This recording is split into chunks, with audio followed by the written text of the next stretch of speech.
नमस्कार दोस्तों, जय श्री राम। आप सभी का आपके अपने यूट्यूब चैनल द हिंदू सौर में हार्दिक स्वागत है। साथियों, इस समय हम देख रहे हैं कि हमारे देश में एक ऐसा षड्यंत्र चल रहा है कि एक जाति को दूसरे जातियों से लड़ाना, हिंदुओं को आपस में फूट डाल करके उनके बीच में लड़ाना और संघर्ष कराना। आप लोग सोशल मीडिया के माध्यम से वैसे भी देखते होंगे, फेसबुक के माध्यम से, कि एक जाति दूसरे जातियों को बहुत अधिक गालियाँ दे रहे हैं और बहुत वैमनस्य पैदा किया जा रहा है। हम पिछले कई दिनों से देख रहे हैं कि छोटे छोटे संघर्ष गांवों में भी जो हो रहे हैं, तो वो संघर्ष आपसी में ना होकर के एक दूसरे की जातियों में कन्वर्ट होते जा रहे हैं। साथियों, संघर्ष सभी में होता है, लड़ाई सभी के बीच में होती है और ये कोई नई बात नहीं है। पिता पुत्र में भी संघर्ष होता है, लेकिन आपसी संघर्ष को जाति रंग देना, जाति या समूह में रंग देना, ये हमारे राष्ट्र के लिए, हमारी संस्कृति के लिए बहुत घातक है। हम सोशल मीडिया में देख रहे थे कि हमारा जो इस राष्ट्र को सुरक्षित और हमारी सनातन संस्कृति को सुरक्षित करने वाले हमारे जो राजा महाराजा थे, कह लीजिए जो योद्धा थे, राजपूत, क्षत्रिय या सैनिक, युद्ध करने वाले, उनके बारे में भी कहा जाता है।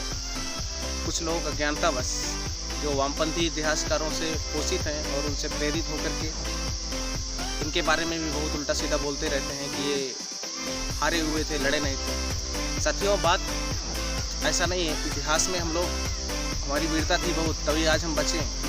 हमारे गले में ये जो केसरिया गमछा है, उसका ये कारण है कि हमारे पूर्वजों ने बलिदान किया था, उसकी वजह से ये केसरिया गमछा हमारे गले में पड़ा, नहीं तो नहीं पड़ा। जब हमारा देश आज़ाद हुआ 1947 में, हमारे देश का जो प्रथम शिक्षा मंत्री था वो मौलाना अबुल कलाम आज़ाद, वो इस देश का निवासी नहीं था। उसका जन्म मक्का में हुआ था, सऊदी अरब मक्का में हुआ था। आकर के इस सेक्युलर के कारण, सेक्युलरता के कारण, सेक्युलरिज्म से प्रेरित होने के कारण उसको प्रथम शिक्षा मंत्री बना दिया गया, जिसके कारण से ये हमारे समाज में, हमारे राष्ट्र में इतनी विसंगतियां पैदा हो गई। आप लोग सोचिए और विचार करिए कि जब प्रथम शिक्षा मंत्री मौलाना अबुल कलाम आज़ाद हुआ और वो कहाँ का था, सऊदी का था, मक्का का था, तो वो अरब वासियों को महान बताएगा, लुटेरों को महान बताएगा। हमारे देश के जो लड़ने वाले योद्धा हैं या जो हमारे राष्ट्र, हमारी संस्कृति, हमारे धर्म के लिए लड़ने वाले थे, उनको तो महान बताएगा नहीं।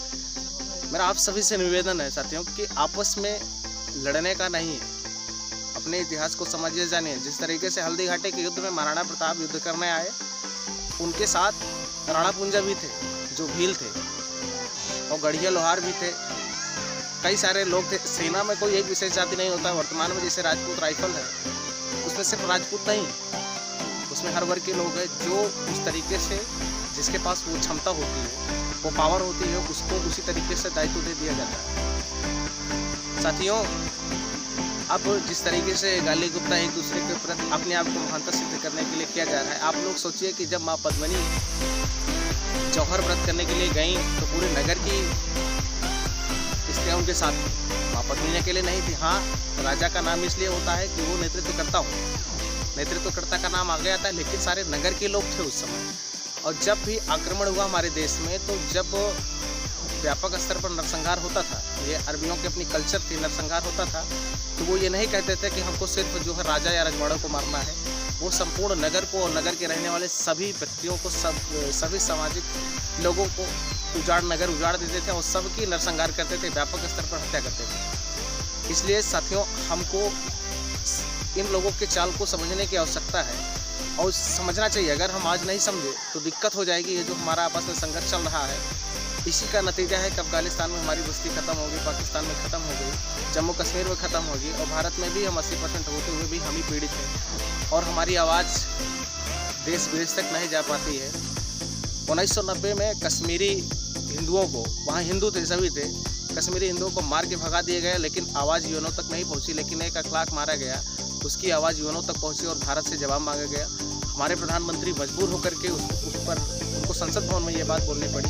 इसका कारण है कि हमारा इकोसिस्टम बहुत कमज़ोर है। हमको अपने इकोसिस्टम को मजबूत करना पड़ेगा। अगर हम अपने इकोसिस्टम को मजबूत नहीं किए तो हम पीड़ित भी रहेंगे, लेकिन और आरोपी भी हम ही रहेंगे। इस तरीके का षड्यंत्र व्यापक स्तर पर हमारे देश में चल रहा है। उसका कारण है कहीं ना कहीं हम जो बिखरे हुए हैं, आपस में सभी से संघर्ष होता है। मैं बार बार कहता हूँ कि आपस में संघर्ष को जातीय रूपता न दिया जाए, आपस के संघर्ष को आपस तक ही सीमित किया जाए। इसके लिए कहीं ना कहीं गुनाहगार हम सभी लोग हैं और हम सभी लोग इस बात को समझना नहीं चाहते हैं और नहीं समझने का ये नतीजा है कि आज हमारी स्थिति ये हो गई है। अफ़गानिस्तान से हिंदू मार के भगाया जा रहा है, पाकिस्तान से मार के भगाया जा रहा है, बांग्लादेश से मार के भगाया जा रहा है। आज वर्तमान में पश्चिम बंगाल की स्थिति आप देख लीजिए, हुबली ज़िला, 24 परगना ज़िला, कलकत्ता हो गया। ये स्थिति आप देख लीजिए कि बंगाल का विभाजन होने के बाद जो बंगाल मुझे मिला, क्या वहाँ हमारे लोग आज रह पा रहे हैं? ये एक विचारणीय प्रश्न है, ये सोचने का विषय है।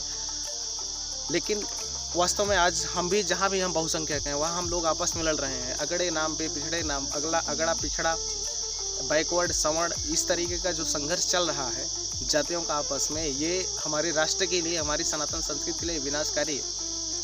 और हम सभी को मिलकर के अखंड भारत का सपना देखना चाहिए। सपना हम खुली आंख से जब देखेंगे तभी वो सपना स्वीकार होगा। अपने राष्ट्र, अपनी संस्कृति, अपने देश को इतना मजबूत कर ले, एक अजेय भारत, अजेय समाज का निर्माण करें जिससे विरोधियों या देश विरोधियों की हमारे तरफ देखने की हिम्मत ना करें। और बच्चे बच्चे के अंदर इस तरीके से शौर्य आना चाहिए, शौर्य हो, उसमें अदम्य साहस हो। ऐसा तब आएगा जब वो अपने इतिहास को पढ़ेगा। लेकिन हम बार बार यही कहते हैं कि 1947 में जब भारत आज़ाद हुआ तो प्रथम जो हमारा शिक्षा मंत्री था वो भारतीय नहीं था। न तो कांग्रेस का संस्थापक भारतीय था, न तो कांग्रेस के शासनकाल में जो शिक्षा मंत्री था वही भारतीय था।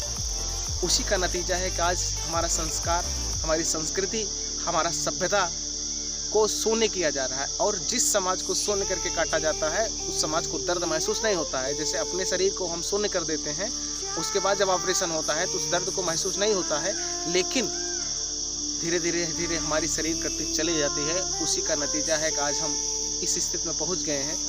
साथियों, आप मेरे वीडियो को देखिए, लाइक करिए, कमेंट करिए, सब्सक्राइब करिए, मेरे चैनल को शेयर करिए। ये आपका अपना चैनल है, इसी के माध्यम से हम अपनी आवाज़ आप तक पहुंचाते रहते हैं। अगले वीडियो में हम आपसे फिर मिलेंगे, तब तक के लिए जय श्री राम।